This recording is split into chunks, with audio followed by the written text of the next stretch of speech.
All right, Memorial Day weekend. I'm gonna give a tour of the garden.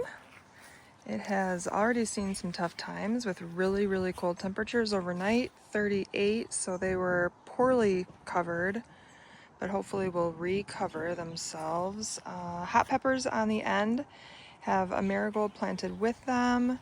Marigolds are kind of spread throughout. These are all peppers, bell peppers up here. And then I'm trying a couple of peppers in pots to see how they do compared to in the ground. And then a whole bunch of tomatoes. Step into the garden. All kinds of tomatoes. I really just don't know if these things are going to bounce back or not. Then we get to what looks like absolutely nothing but is watermelon and pumpkin. And I did the roots so that so they're planted here, they'll grow that way, and then these guys will grow this way. That's the plan anyway. And these are some flowers that I received for Mother's Day, clematis. And all kinds of beans are planted from seed and planted here throughout, all over the place to climb. So when things pop up, they will default to being a bean. Whole ton of beans over here planted in the back and cucumbers in the front. Marigolds on either side just to try to deter any bunnies from coming in.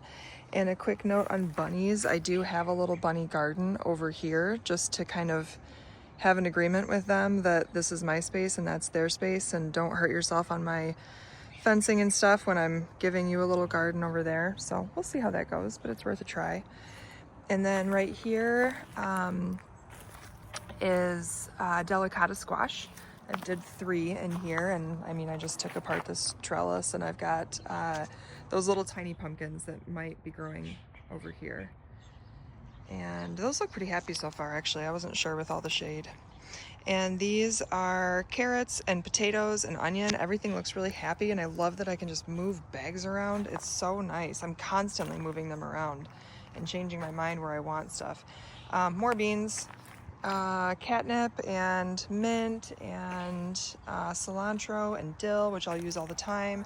Blueberry, I need to get one more blueberry plant, and that's my reminder, that fallen cage. Raspberries from my mom. These are lettuce that I'm growing in succession. So I've got some planted from seed, and then some that have been absolutely so happy with this weather. These strawberries are so happy, and I'm happy for them. And all this lettuce is thrilled. I have Grand Rapids, I have red leaf, spinach, and romaine. And then what's growing in the pots is just a mixed kind of seed. And then I have asparagus over here. I've got some flowers here that Anthony picked out that will be good pollinators. And that's where we are right now. Lots of flowers out front, but just sort of waiting to see what takes and what doesn't and what's next.